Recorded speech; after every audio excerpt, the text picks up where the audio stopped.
Bonjour tout le monde. Alors comme promis, voici une vidéo sur comment jouer à ATRPG. Pour rappel, ATRPG c'est un système qui permet à un streamer de jouer avec ses abonnés, donc ça peut être une dizaine, une centaine, plusieurs centaines d'abonnés, à un jeu qui est à mi-chemin entre le jeu de rôle et le jeu de société, où les abonnés vont jouer une population, un groupe, et où le streamer va jouer le MJ et va narrer l'aventure. Alors pour rappel, on avait fait une vidéo précédente sur comment installer ATRPG sur un hébergeur gratuit. Depuis, on a sorti un complément parce qu'on s'est rendu compte que pour un hébergeur gratuit, il y avait des limitations.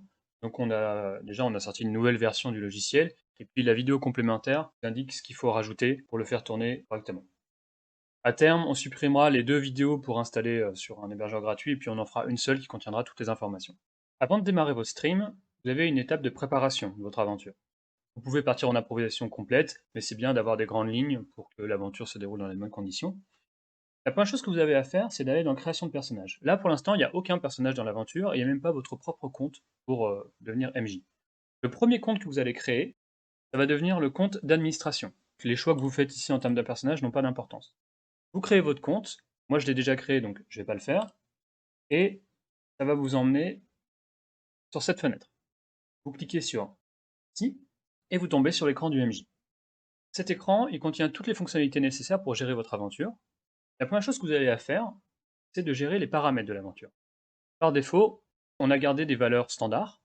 Donc voilà, l'aventure s'appelle Notre Aventure. On va changer ça. Donc en titre, je vais mettre Aventure spatiale. Ensuite, il faut préciser une URL qui va être affichée sur votre stream pour que les gens puissent vous rejoindre. Là, par exemple, je vais prendre cette URL-là et je vais la coller. Ensuite, vous pouvez changer l'image qui est là. Le logo Opal. On peut déjà cliquer sur Enregistrer. Là, on voit que les changements ont été pris en compte. Ensuite, on a les caractéristiques de l'aventure. Le système est très simple, il n'y a que deux caractéristiques pour chaque personnage, et de base, ce sont l'esprit et le corps. Mais si votre aventure ne correspond pas du tout à ces deux caractéristiques, vous pouvez adapter et mettre ce que vous voulez. Donc comment ça marche? On a le nom de la caractéristique et l'adjectif qui correspond à comment on appelle ces personnages quand ils sont forts dans cette caractéristique. Par exemple, des personnages qui sont forts en esprit, ils sont malins. Des personnages qui sont forts en corps, ils sont forts. Qu'est-ce que c'est un personnage fort? C'est un personnage qui a plus de 3 dans cette caractéristique. Par exemple, si je regarde Angus ici, il a 5 en esprit, et du coup, il est malin. Donc pour les besoins de la vidéo, je vais changer esprit et je vais mettre agilité. Et un personnage qui est fort en agilité, je vais comme agile. J'enregistre, et on voit que ça a été pris en compte ici. La première chose que vous pouvez faire, c'est attribuer des catégories à votre population. Vous cliquez sur Tag, et là, vous avez 3 lignes. À quoi ça sert les tags? Donc, par exemple, si vous voulez répartir des métiers dans votre population aléatoirement, bah, vous allez lister une liste de métiers. Par exemple, là, comme on est dans une aventure spatiale, je vais mettre des pilotes, des officiers, des médecins et des passagers. Et je vais cliquer sur Attribuer. À partir de là, on voit que chaque personne s'est vue attribuer un métier aléatoirement avec une couleur associée pour qu'on puisse distinguer qui est avec qui très facilement. Ça apparaît également sur la fiche d'un personnage. Donc pour l'exemple, je vais me connecter avec un des personnages pour qu'on voit sa fiche. Voilà. Donc on voit qu'elle a le tag passager. On peut mettre d'autres tags, donc une fois que vous avez utilisé la première ligne, il ne faut pas la réutiliser parce que sinon ça va écraser ce que vous avez mis, ça va faire une autre répartition. Donc prenez la deuxième ligne, et par exemple si je veux des jeunes et des vieux, donc là on voit qu'il a fait des combinaisons entre les différents tags qu'on a mis, donc par exemple on a des vieux pilotes, des jeunes passagers, etc. On peut continuer là-dessus, et on va dire qu'on peut rajouter des genres, donc des femmes, des hommes, non-binaires, et voilà. On a 3 tags, donc 3 combinaisons différentes. Si à un moment vous souhaitez complètement changer des combinaisons, donc, par exemple des nouveaux métiers, on aurait des guerriers et des sages, ça va écraser les premières combinaisons. Un des outils principaux de narration de ATRPG, c'est la possibilité de faire des sondages. Donc on va cliquer sur sondage. Comment ça fonctionne? Donc déjà vous devez choisir un intitulé, ça c'est la question que vous allez poser au groupe. Donc par exemple si le groupe est attaqué par un vaisseau, on va dire comment réagir à l'attaque.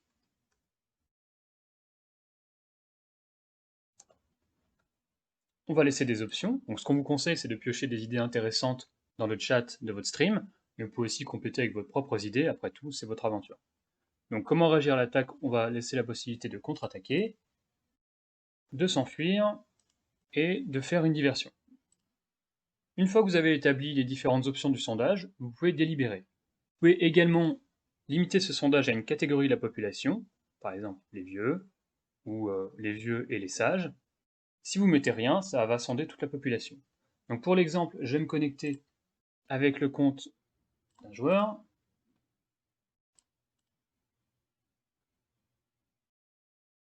Pour l'instant, il n'y a pas de décision en cours puisqu'on n'a pas lancé le sondage. Si je clique sur délibérer, le sondage va arriver chez Alba. Vous voyez, vous avez les différentes options qui sont présentées ici. Et sur l'écran du MJ, on a les résultats des votes qui arrivent au fur et à mesure que les gens votent. Donc sur des écrans que vous ne voyez pas, je vais voter avec d'autres personnes. Voilà, on a les choix qui commencent à arriver au fur et à mesure. Et Alba va voter contre-attaquer. Comme on a 3 votes pour contre-attaquer et que c'est la majorité, il apparaît en vert pour que ce soit bien visible. Le total des votants est à 2%. Pour que vous sachiez où vous en êtes sur la réception des sondages, c'est fort possible que si vous avez des centaines d'abonnés, tout le monde ne va pas voter, donc vous n'avez pas besoin d'attendre 100%, au bout d'un moment vous considérez que le sondage est clos, et vous terminez, et vous continuez votre narration comme ça. Maintenant on va regarder l'onglet tirage au sort. Dans tirage au sort, vous pouvez nommer des personnes et en désigner au hasard parmi la population. Nommer des personnes, qu'est-ce que ça veut dire? On peut nommer un leader ou un traître. Le leader, son pouvoir, ça va être d'imposer sa décision dans un sondage. Par exemple, s'il y a 3 options, et que lui il choisit l'option 1 et décide d'utiliser son pouvoir, c'est l'option 1 qui sera choisie, peu importe les résultats des sondages. Le traître, c'est un peu différent, c'est un peu l'éminence grise. Il va pouvoir supprimer une option parmi les choix, que ce soit l'option majoritaire ou non. Il raye une option des choix possibles. Démonstration. On va nommer un nouveau leader et un nouveau traître. Je vais me connecter sur la session du leader.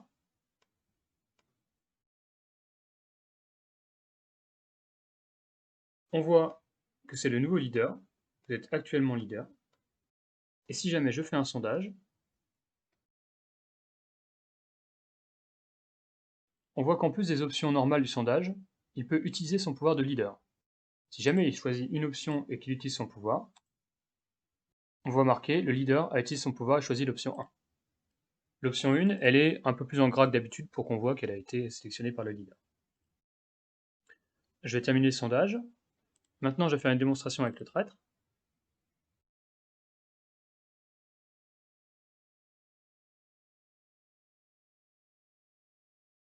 De la même façon, on voit qu'il est actuellement traître. Et si je fais un sondage,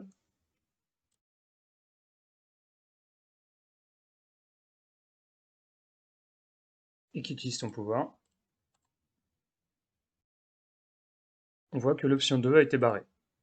Donc vous, dans votre narration, vous considérez que cette option n'en est plus une.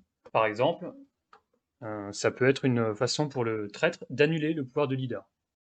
Ensuite, dans le même onglet, nomination, vous pouvez désigner quelqu'un au hasard. À quoi ça sert? Une fois que vous avez désigné quelqu'un au hasard, par exemple un personnage, c'est Gracelyn, numéro 51, je peux utiliser pour faire passer des épreuves, pour lui attribuer du loot, etc. Ça, on va le voir plus tard. Je peux décider de désigner une personne aléatoire parmi tous les personnages, ou juste parmi une catégorie de personnages, donc par exemple ça peut être que les personnages agiles. Ou si vous le souhaitez, parmi un tag, donc par exemple, désigne-moi un guerrier au hasard. Voilà. Les Dignon, on peut vérifier. Bien, un guerrier. Ensuite, on a les épreuves. Donc c'est l'autre grand mécanisme de la TRPG. Vous pouvez faire passer des tests à tous les personnages ou à une partie de la population. On a 2 types de tests, donc un pour chaque caractéristique. Vous réglez la difficulté, ça va de -2 à +2. Plus 2 c'est vraiment dur, la plupart des gens vont le rater. Là, je vais faire un test normal. Vous choisissez la pénalité qui est appliquée aux personnes qui ratent le test, par exemple perte de PV. Ensuite, quelle est la cible? Ça peut être tout le monde, ou alors tous les personnages sont agiles, tous les personnages forts, ou une personne en particulier. Vous pouvez aussi sélectionner des ID de joueurs, s'il y a quelques personnages que vous voulez cibler, en particulier. Donc vous copiez-coller et vous séparez par des virgules. Ou alors, vous pouvez prendre des tags, par exemple, je vais cibler tous les hommes.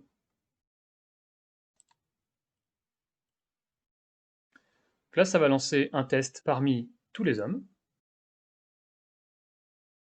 Comment on lit ça? Déjà, vous avez le résultat, 29 victoires pour 37 défaites. Ça n'a pas ciblé tout le monde. On voit que les gens en blanc, donc ce sont les gens qui ne correspondent pas à la catégorie que j'ai ciblée, donc tout ce qui n'est pas un homme.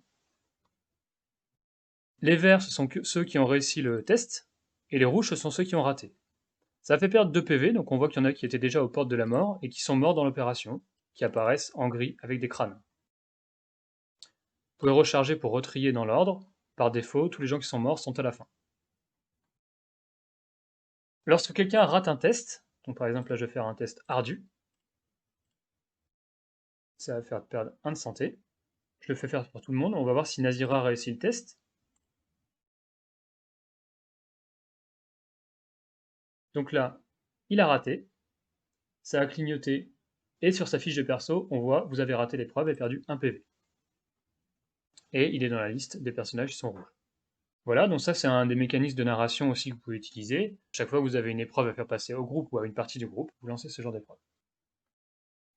Je vais recharger. On peut également attribuer du loot.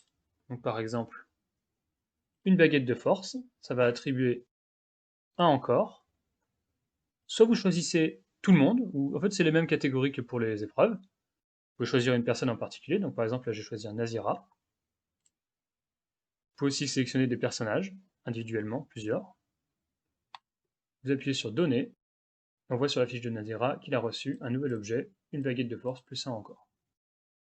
Sur un hébergement gratuit, comme le nombre de requêtes est un peu limité, on vous conseille de ne pas faire des requêtes de loot qui donnent des objets à tout le monde tout le temps, parce que c'est assez intensif. Voilà, si vous avez un hébergement normal, ça ne pose pas de problème. Enfin, si jamais à un moment vous voulez détruire l'aventure, vous pouvez cliquer dans Paramètres, et il y a un bouton qui s'appelle Détruire l'aventure. Vous cliquez une deuxième fois. Qu'est-ce que ça va faire? Ça va tout vider, sauf votre compte admin. Donc tout ce que vous avez enregistré va s'effacer, les joueurs, les paramètres, etc. Comme ça, vous pouvez redémarrer une nouvelle aventure à partir de zéro. Voilà, maintenant vous avez tout ce qu'il faut pour faire votre stream le jour J. Je vous laisse découvrir le reste des fonctionnalités qu'on a rajoutées depuis les quelques versions. Si jamais vous voulez vous tenir au courant des nouvelles fonctionnalités, vous pouvez aller dans la description de la vidéo, il y a tous les liens qui sont utiles. Vous pouvez nous suivre sur Twitter. Donc je ne suis pas le seul à maintenir le code, mais je suis le contributeur principal actuellement. Donc j'aime bien tenir au courant via le compte Opal Rollist des développements de cette petite application qui est sympa. On va sûrement d'ailleurs faire un projet avec Opal pour mettre en avant des streams qui utilisent cette application, histoire voilà, de pouvoir compléter les parties avec des joueurs plus facilement, et de donner de la visibilité à ces streamers. Entre temps, je souhaite à tout le monde une bonne fin de semaine, et à la prochaine!